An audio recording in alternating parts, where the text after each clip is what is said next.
Наспех позавтракав и раскидав пожитки по сумкам и карманам, возвращаюсь на паркур. Как обычно, еще темно. От города трек идет какое-то время по асфальтовой дороге, но вообще из 100 километров этого обязательного участка 70 должны быть грунтовыми. Невероятно успешный успех обнаружить кофейный автомат, который принимает карты в 2 километрах от спального места.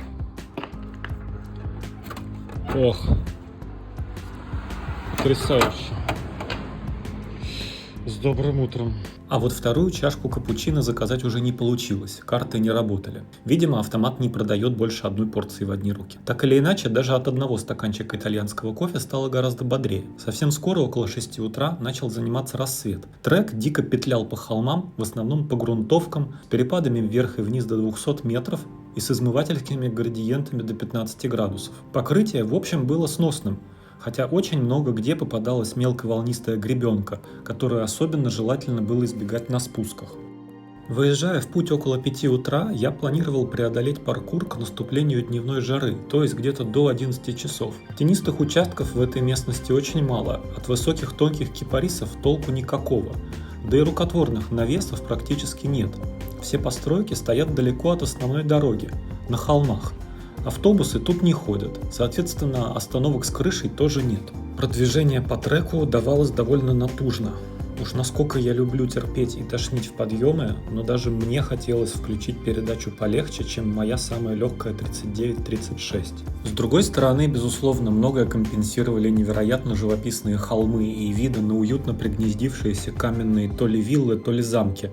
Даже не знаю, как правильно назвать эти постройки. Наверняка здешние семьи живут в своих имениях и возделывают эти поля уже далеко не первое поколение подряд. Солнце постепенно поднималось все выше, и если в редкой тени было около 23 градусов, то в затяжные подъемы на солнце Гармин нагревался уже до всех 30. Топливо и жидкость кончались, и поэтому спасибо организаторам, которые провели трек через городок с магазином. Здесь я, кстати, повстречал знакомого Финна Микки. Вообще он очень быстр и мощный, я сильно удивился нашей встрече. На всех домашних бреветах в Финляндии мы с ним видимся только на старте. Оказалось, горы в сочетании с жарой сыграли для него злую шутку, и в самое дневное пекло Микки был вынужден проезжать довольно скромные расстояния. После второго завтрака у супермаркета до конца грунтового ада оставалось совсем немного, порядка 20 километров. И все-таки, чтобы проехать его полностью от и до по относительной прохладе, надо было выезжать в 4, а не в 5:30 утра. Вы спросите у меня, а где же, собственно, грунтовый ад? На видео сплошной асфальт. На это я вам отвечу, что только на редком асфальте была возможность снимать видео, держась за руль одной рукой. На грунтовке, идущей вниз под углом 20 градусов с поворотом и разуклонкой, выгоняющей тебя по внешней дуге в кювет, особо не поснимаешь. Но все хорошее однажды заканчивается. Закончился и этот ужасно прекрасный грунтовый спецучасток по холмам Тосканы. Могу, кстати, озвучить промежуточное заключение по поводу моих покрышек Continental Gutter Skin шириной 32 мм. Проехав грунтовый паркур в Picos de Europa, Страду Делла Сьетта и сегодняшний гревел, и еще более 2500 километров асфальта различного качества, скажу, что я очень доволен своим выбором. На асфальте я не чувствую никаких проблем по сравнению с 25 или 28 покрышками.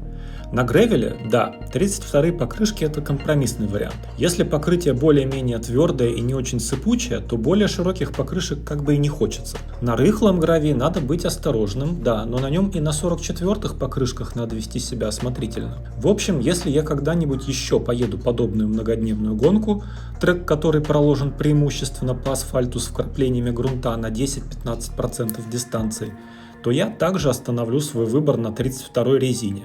И Continental Gutter Skin, по моему мнению, очень хороший вариант. Ни одного прокола у меня пока не было. И да, пока что я не приучил себя использовать бескамерки, так что у меня на этой гонке классические покрышки плюс камеры. Но вернемся обратно на дорогу. Пока я вам рассказывал про покрышки, я уже проехал где-то 30 километров по выжженной холмистой равнине и затем свернул в сторону 500-метрового перевала с городком Радикофани на вершине. Это вынужденный объезд тоннеля, который на ремонте уже точно больше года. В прошлом году на 1001 миле я уже взбирался на этот перевал. Он все такой же неприятный. На спуске вниз раскаленный воздух накатывал на меня так, что казалось, я открыл духовку, разогретую на 200 градусов. Внизу увидел заправку и при ней что-то типа столовой для местных дальнобойщиков. Знаками объяснившись с официанткой, все же получил свой обед и ледяную колу. После обеда, кажется, стало еще жарче, тени не было никакой, и я продолжил путь в режиме предельной экономии энергии. За очередным перевалом дорога зафиксировалась примерно на одном уровне, а вокруг один за другим начали возникать сказочной красоты городки, обустроенные на вершинах отвесных скал и утесов. Первым был Орвието. Увидев скалу, я стал молить Господа, чтобы мой трек ушел в сторону, а не наверх. На этом перекрестке мольба моя была услышана, и Гармин сказал повернуть налево. Через пару километров в глаза мне бросился торговый центр с супермаркетом, и я немедленно свернул в его сторону, устроив себе полдник и передышку в кондиционируемой прохладе. Мое состояние было примерно таким: сесть в красную машинку и смотреть, не отрываясь, в одну точку. Силой воли вытащив себя в раскаленную наружу, продолжил путь к заветному 4-му КП. Следующим городком на холме был Альвиано с доминантой в виде замка конца X века. Дорога шла прямо под его стенами, а небольшая площадь, где дорога делала поворот, была оккупирована местными дедушками. Они, конечно, проводили меня заинтересованными взглядами и даже как будто немного затихли, а я поехал дальше, к следующему городку – Амелии. Дорога шла через лесистое ущелье, когда из-за очередного поворота показался освещенный вечерним солнцем город, похожий на Минас-Тирит. Тут у меня совсем отвисла челюсть от красоты. Просто потрясающе красиво. Как они так умеют? И арки-то, арки, посмотрите какие. Ой. Да. Наверху, как водится, застройка 18-19 века была эстетично вмонтирована в античные ворота, а из стен выглядывала башенка, одна из тех, с которых был скопирован Московский Кремль. Уже совсем перед закатом я въехал в современные кварталы города Тервни, забежал в супермаркет, отлаженными движениями посетил нужные отделы, поужинал на остывающем после дневного зноя бетонном блоке на парковке и забронировал ночлег в дешевом отеле в городке в 40 километрах дальше по треку. Очередной подъем начался сразу на выезде из города. На этот раз он был с щадящим градиентом. Дорога взбиралась на плоское плато, а за отбойником в тусклом сумеречном освещении виднелись городки, где уже зажглось вечернее освещение. Последние 25 километров я ехал уже в абсолютной темноте по пустынной местной дорожке, проложенной вдоль автострады, единственно в свете своего собственного фонаря.